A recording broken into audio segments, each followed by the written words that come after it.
ndabaramukije ndababwira bwakeye canke mwiriwe bivanye naho muherereye nkuko mwamaze kuvyumva rero ni MC Benita nagarutse kandi murabona neza ko tukumwe n'umusesanguzi ariko imbere ya byose twibukanye neza ko twese turi ku munsi wa nyuma urangiza umwaka umuntu wese ashobora kwiyevaliwa araba uko umwaka wagenze wenyine akishira ku murongo abona neza yuko atashitseko. Yes, uyu munsi rero tutarakira umusesanguzi reka mba ndabipfurize kugira umwaka mwiza, umwaka w'imigisha, umwaka muzobona mu byinshi mutashitseko. Yes, reka mikazi rero mubona umusesanguzi kugira ngo abanza turamukirize rero kwanza abakunzi ba BM4 Plus BM4 na Akam Plus koko ntibahengeshanya kudukurikirana, ntibahengeshanya kuduha amayide, kutuyagisha, turanayibashimira kuko twabanye neza muri rusange. Karibu cyane bwana musesanguzi ngufashe kwakira abakunzi bawe. Akoze cyane Benita, reka nangure ndamutse wo turi kumwe muri studio. Nyambuca ndamutsa n'abasanzwe abantu natwe mu biganiro bitandukanye kuri zino platform zacu nkuko je kuzivuga zose. Ubwo turabishimiye cyane, turabishimiye ingeri kirenge mu ca Benita. Turi ku munsi wa nyuma w'umwaka wa 2025. Rero turabifuriza yuko umwaka w'2026 uzotubera twese muri rusangi umwaka mwiza w'amata ndetse n'ubuki. Yego, urakoze cyane kuduhera ikaze abakunzi bacu. Rero tutaraja neza na neza mu kiganiro nyezina, ndifuza kuba twoyaga bimwe n'ibindi. Iyo mwaka ugiye kurangira benshi turicara ahantu twavuga teske byagenze gute, hano hantu bimeze gute, dukosora iki nk'umusesanguzi canke se kuri wewe canke se ku bandi. Bon, bitubere example, duhere kuri wewe muri mission wari wihaye canke se mu ma objectif wari wihaye, yose urabona neza yuko yagenze nkuko bishaka muri uno mwaka duhejeje. Ubivuze neza uti kenshi mu mpera z'umwaka abantu barafata umwanya wo kwinegura. Karabati muri uyu mwaka jewe byagenze uku, nanatiye ko bigenda uku, ibi narabishitseko, ibi sinabishitseko. Ivyo abantu benshi novuga bazi bariko baraja. Yego, ivyo barabikora. Natwe rero nkuko kibaye ico kibazo ivyo twarabikoze.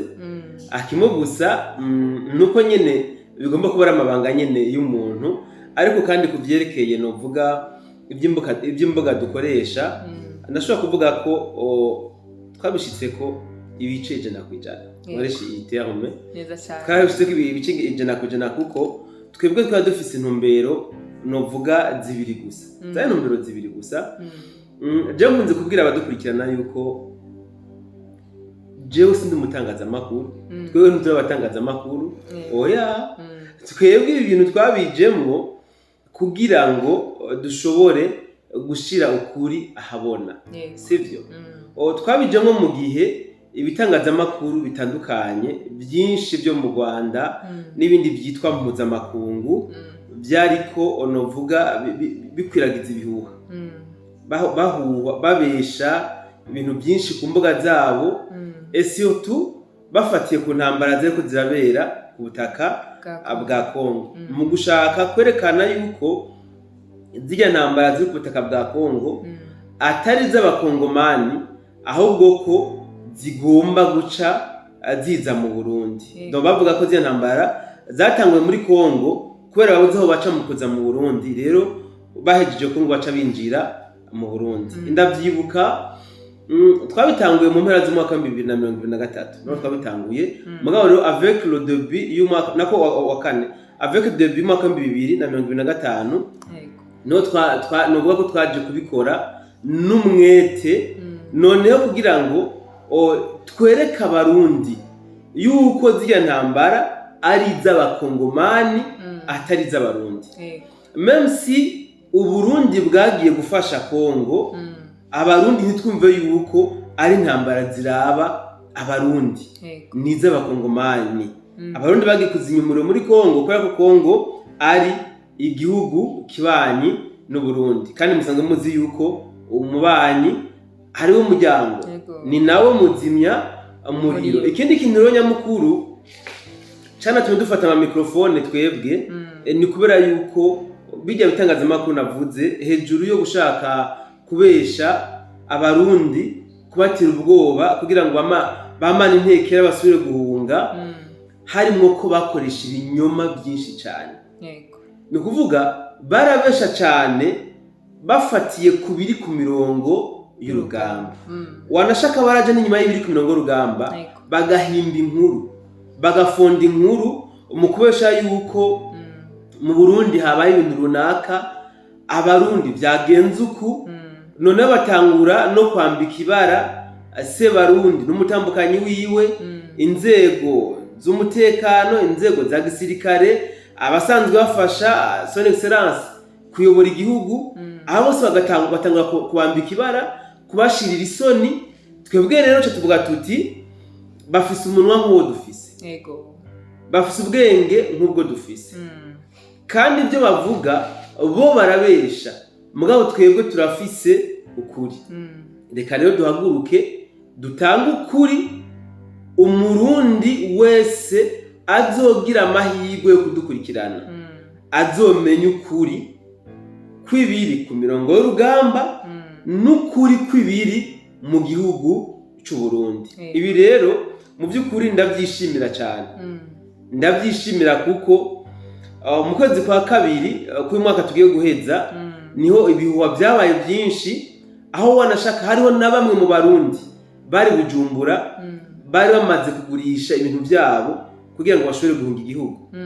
Mugabo kubera yuko twahagurutse twifashijemo n'abandi bagenzi turatanga umuco turatanga ukuri b'abantu ntibahunze bagumye muhira. Kabone ko n'uyu munsi tuvugana muri Uvira inyeshamba niho ziri igisiga cy'u Rwanda niho kiri mugabo nta murundi yahunze kubera iki baratahuye iyi ntambara iyo ariyo barabonye yuko novuga izi ntambara nivyo koko biravugwa cyane mugabo ntizirondera abarundi. Ikindi kintu gihambaye twakoze nuko twararemye icizire mu barundi turabereka igisirikare cyacu cyarico twarafashe umwanya uhagije wo gusobanurira abarundi ndetse n'abadukurikirana kubereka amateka y'igisirikare cyacu rero bituma bakigirira confidence. Niyo mpamvu rero abarundi batahunze ngo ni kubera ngo ibinyoma byakwiragizwa ku mbuga ngurukanabumenyi ibitangazamakuru bitandukanye. Donc umurundi wese arazi umwansi w'igihugu. Abarundi je dis bien twabanye muri umwaka barazi umwansi w'igihugu barazi ico arondera Burundi nukuba barazi impamvu uwo muntu yahisemo kwigira umwansi w'igihugu. Rero niyo mpamvu urumva ibi ntitwobora kutabyishimira mu by'ukuri twarashize ibinyoma byinshi ahagaragara turahishura byinshi byari byagizwe amabanga muri mwaka wa 2025. Rero ibyo bintu reka tubyishimire cyane mugabo ntangimo n'akantu kari très simple kumbure ubu hagezweho ngo leta y'u Rwanda ngo yasubiye kandi kugwiza ibigwanisho ku mupaka hariya mu Bugesera igihugu cy'u Rwanda gihana n'u Burundi. Abaca bavuga bati noneho leta y'u Rwanda igomba kwataka u Burundi mu buryo buri direct idaciye muri Kongo. Aha umuntu aciye bataka kino kibazo byanse ko bataka u Burundi baciye muri Kongo bashobora kuba bo bibeshera Red Tabara canke indi mihari yitwaje ibigwanisho vyoborohera baciye ku mupaka mu Kirundo bigaragara ko neza zo barabanyarwanda bate Burundi. Ibi ni bihuwa biko birakwiragizwa mugabo kandi ngo bitwari bihuwa wumve ngo bodutera mugabo twobivuna bodutera mugabo twobivuna. So hariho ikindi kintu nibagiye bagerageje gukoresha cyane muri izi ntambara y'abanyarwanda kure mu bwoba mu mitima y'abarundi. Baragerageje kure mu bwoba ku rugero ruteye ubwoba mu mitima y'abarundi. Mugabo grâce ya bienfo n'indongozi z'igihugu cyacu twarashoboye kuberekana yuko bariya n'intare zitonomba ziboshe ntavyo bashoboye babishoboye kumwangukana bumenye gusa kuvuga ko bariko baregereza ibigwanisho ngo ku mipaka ngo barashaka ngo ibigwanisho ngo abenegihugu b'u Rwanda batigeze babona ngo babigejeje ku mupaka kugira ngo batere Burundi. Ivyo bigwanisho igihugu cy'u Rwanda gitunze abenegihugu batigeze babona bazanye ku mupaka ngo batere Burundi, aho cyabona ko batinye Burundi deshe. Yego. Barinze bazana ibigwanisho bari barahambye rutura. Cyabona ko batinye Burundi. Nta mpamvu yo ko Umurundi yogira ubwoba mu by'ukuri. Je le répète, nubwo byoshika bagaterwa Uburundi, je dis byo Rwanda turafise ingabo mu by'ukuri kandi zishoboye, bazokwivuna nkuko basogo babivuze, bazokwivuna, abazosubira inyuma bazogenda batwivuga. Yego. Urakoze cyane bwana Musesanguzi. Reka ndabivuga ngo muri iyi mvugo mbabarire waje nkarukiza mu majambo make kuko sindabishize mu ndabo ndende ntahave uza kure. Yego, kuko maze kuba wosana imitima y'abarundi ku bihuha byako biratangwa, urumva ko ari ikintu gikomeye cyane. Ari nabyo tubwiye ngo sindi umumenyesha makuru, ariko naje kubabwira ibiri kuri ku mirongo y'urugamba.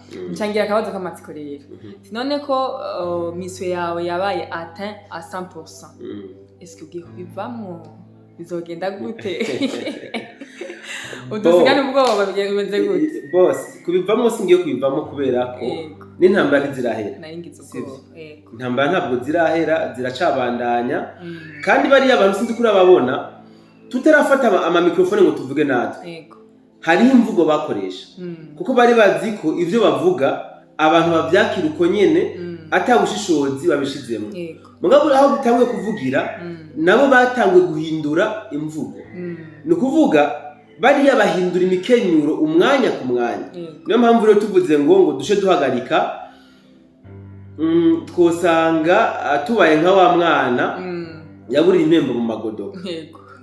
Rero ntiduhesha urugamba ruracabandanya, natwe turacarubandanya. Ahubwo rero dusabe abakunzi ba BM badukorere bonane, rero twabanye neza, twe turi abantu babo kandi abo n'abantu bacu, badukorere bonane, batwevariwe, batubwire bati mwarabikoze neza canke mwarabikoze nabi. Neza cyane. Yego, urakoze cyane.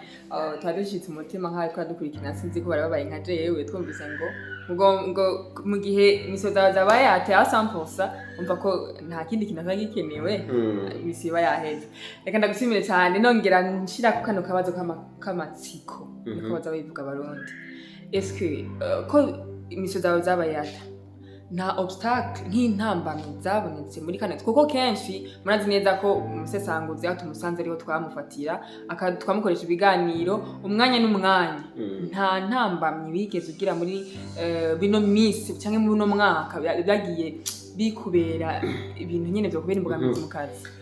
Nta muntu umwe yigira buri ntambamyi mu buzima, jamais ntibazi bakubesha. So muri kano kazi kacu rero intambamyi twahuye nazo ni nyinshi cyane. Harabaye nko gufungwa muri twebwe tuzira akazi, urumva twari intambamyi nyinshi kumbure, ariko gusa reka mbanze gushimira bwa mbere, nshimira Imana kabisa, Imana mushobora byose yashuye kuduhangaza, kubera ko kubw'abantu benshi ntitwari kuba tukibikora. Baradutera ubwoba ku rugero rwaho n'imiryango yacu idusaba kubihagarika bitewe n'amamenase twagira, amaterorisme, amamenase, ibintu nk'ivyo. Mugabo Imana mushobora byose yaradufashije, iduha umutima ugumye. Ugize akantu ko uvuze ngo imiryango yaragerageje cyembwa ati eske ubundi wansa Madame Musesanguzi nkamubaza ati byari bimeze gute mu mwaka. Ejo ni cyambere cya kabiri naco, reka nshimire n'abantu b'inkoramutima kuri twebwe muri BM4 plus n'ahandi hose. Hari abantu b'inkoramutima. Iyo mvuze abantu b'inkoramutima ni abantu batigera bagaragara, nuko bagaragarira abandi mugabo baseruka kuri wowe gusa. Hariho abantu misi yose tuganira, iyo habaye ikintu runaka aba number 1, wewe byitware mwuko, wewe byigenze mwuko, byigenze abo kabisa. Ndabashimira neza cyane, nabo kabisa. Imana ikomeze kubaha donc ikomeze kwivanga mu bintu byabo kabisa. Baradufashije nabo mu buryo bumwe n'ubundi. Reka nshimire n'abajya abantu baturemesha, kuko nyine twahora amamenase aremereye, bikaba ngombwa kumenga nyine twonabivamwo. Mugabo hamwe n'Imana n'abari abantu bakaza bakaturemesha donc bakadutera intege umutumwe wifasha gusara exactement shimero bari abandi bose baduha impanuro hari abaduha impanuro mu buryo bumwe cyangwa ubundi hariho n'abadukarisha abadukarihiriza ubwenge abadukungura ama experience mwese kabisa turabashimiye cyane nka timu ya Bienfo ariko kandi rero hariho n'abandi bantu bari special bano umuntu akagusaba limikashi ntimuzinanye akubona uko gusa timakari mikashi kawe ukabona agusunikiye kwa amazi ukabona uri buraya atingira amazina yawe genda kuri wese n'inyo naguhaya donc abona abantu mu by'ukuri umuntu atureka kubashimira kandi kutabashimira twaba turi abapagani neza cyane rero mu byimva mutima turabashimiye nka ekipe ya Bienfo kabisa intambamyi rero twarahuye nazo ni nyinshi iya mbere nuvuga ni kit materiel kwawe intambamyi z'ibikoresho ugasanga donc ababibona twahejeje kubikora bakabona ko ari ibintu bisa neza ibintu byiza mugabo kumbe twebwe uburyo twabikoresheje turi nabibabwiye bona duseka bona twenga amasaka bego donc ugasanga dukoresha uburyo bwo nkoresha imvugo kwiyungunganya kwigwanaho ugasanga igikorwa umuntu yakoze iminota 10 abaye gukora amasaha 3-4 kubera ibikoresho bitameze neza twarahuye n'ibindi bibazo byinshi byo kwiyunguruza cyangwa ugasanga twabuze access y'ahantu tugomba gukura inkuru cyangwa gukorera inkuru ibyo byose byaratubaye ku mugabo ntabwo byabaye buduca intege kubera yuko izo ntege ntazo tugira niyo mpamvu rero ndavuze ni mission yarabaye atteint à 100% kubera yuko twashoboye gusurmonta ayo ma obstacle yose umwaka uhera tucicira muri studio tugatanga inkuru kandi z'ukuri zizewe zinatohojwe neza rero muri rusangi ndiko ko nsaba ababaye natwe umwaka uheze mukomeze kuba natwe umwaka tugiye gutangura turifuza ko umwaka tugiye gutangura tuzora bakora ibintu byiza cyane gusumba ibyo twabakoreye hamwe namwe bien sûr turonse ibikoresho bigezweho turifuza ko tuzobaha amakuru bien sûr meza y'ukuri atosoye neza ariko kandi no mu buryo buri plus professionnel ibyo nabana byiza cyane gose na equipe yacu yagutse tukaba turi abantu benshi gusumba apana ko baguma babona jewe gusa imbere ya ekra cyangwa journaliste cyangwa bumva wowe gusimba kamera donc tukaba ni equipe nini ibyo byose mugabo tubihabwa niki namwe bwo mudukurikirana namwe bidufashamwe ubwo tuzobishikako hamwe n'Imana waramutsanguze nabonye uri muguru mukirisu wo mwishinga ry'Abadventiste nagize nakabazo mwifuza kukubaza muri Bible naho nabonye Yesu bamubwiye ngo bene wanyu na bene mama na bene wanyu baje kuraba Yesu acababwira ngo bene mama na bene wacu nabumva iki ijambo ry'Imana nje mvuga nti nandi eski bene wanyu na bene mama nibo bano ari bantu bagukurikirana ugasanga umuryango wawe hari abagenzi bawe umuryango wawe hari abakubuze ibintu nk'ibyo wabifatanije gute n'aka kazi kuko kenshi nka tugaba journaliste twakuronka ku mwanya ikibazo kigoye kandi cyoroshye nabivuze yuko mu mabusake twahuye nayo n'imiryango y'abamu imiryango kabisa ikadusaba ko twobiheba non pas parce que gusa dukora muri volley iteye ubwoba canke iki mugabo usanga ari nk'imisi mikuru myinshi y'umuryango utaparisamwo ugasanga mu rugo ntibaturonka facilement c'est vrai ko bivuze niyo mpamvu Bienfo twahise famille donc n'undi muryango wewe udukurikirana utaragira sabone ubwo nturinjira mu muryango wacu ni mugire abone mudufashe kwagura umuryango wa Bienfo donc umuryango uri direct cyane Bienfo umuryango uri direct kuko nibo tubana kenshi imiryango y'amaraso turashobora kumara indwi tutabonanye mugabo Bienfo nta munsi hera tutaganiriye na mwebwe surtout muri commentaire niyo mpamvu rero ko warukivuze kabisa abamaze kugira sabone n'umuryango uri direct mugabo ataragira abone badukurikira nawe n'umuryango mugabo urumva ko atari direct urakoze cyane mbona musanzwe dusa n'uwegereza ku musozo w'ikiganiro ni ikigwa kinini cyane ni urugendo rurerure ku mwaka ni ibintu nyene nk'ibyo byose ni cyahe kintu usangiza abamenyesha makuru bagenzawe nk'icigwa wakuye muri uno mwaka. Yego. Bo ikintu ca mbere nuko message dutanga zigira impact nini cyane gusumba uko tuvyibaza. Yego. Ibindi ko ndabwira abatangaza makuru bagenzawe. Bahagise no mutangaza makuru. Yego bagenzi bacu. Voilà, sivyo. Message dutanga igira impact nini cyane gusumba uko tuvyibaza. Yego. Kandaguha urugero.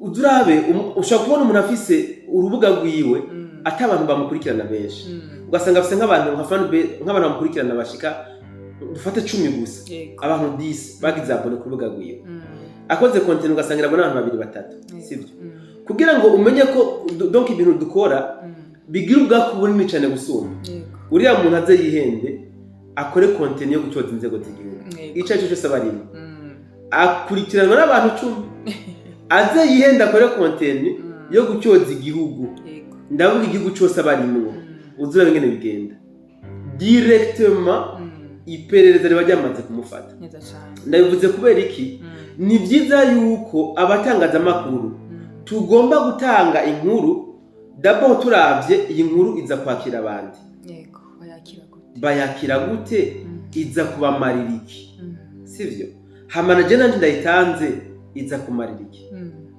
ibi bizodufasha gutanga amakuru twatosoye neza atarimwo utunenge je veux bien abenshi batanga amakuru bihimbiye aricara mu nzu bagafonda amakuru mbongo mfate ko ahantu aha byagenze uku iyo nkuru kayitanga kandi uzi neza ko ari kinyoma guys umenye yuko bari abantu bose bakonsoma ijya nkuru yawe ubishe mu mutwe neza cyane ubishe mu mutwe tugerageze rero dutange inkuru z'ukuri nziza zitosoye neza zitagira utunenge hari umuntu yambwiye ngo muri BF mwobesha ikinyoma ngo par exemple ibujumbura intambara niyororo sivyo hariho n'abantu bari bujumbura iyo nkuru boyakira uko nyene agaca yiruka gahunga kubera ingene mwashuye kuri mikizire mu bantu so bivuze ngo rero